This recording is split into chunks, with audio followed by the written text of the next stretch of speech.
delicious, soft, fresh out of the oven Snickerdoodles. This is one of my favorite cookies to make for the holidays. Let me show you how it's done. In a stand mixer or a large bowl with a hand mixer, add 1 cup of butter and 1.5 cups of sugar. And we're gonna mix that until it's nice and smooth.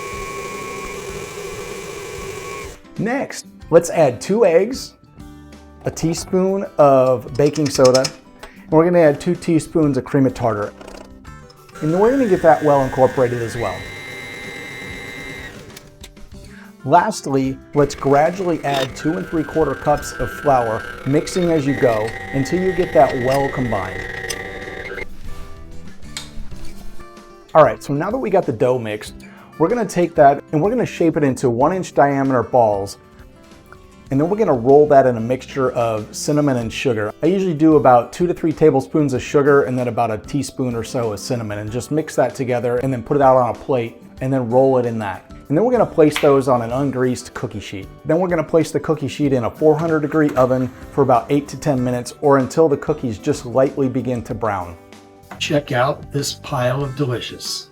I present to you the Snickerdoodle. Hope you enjoy them.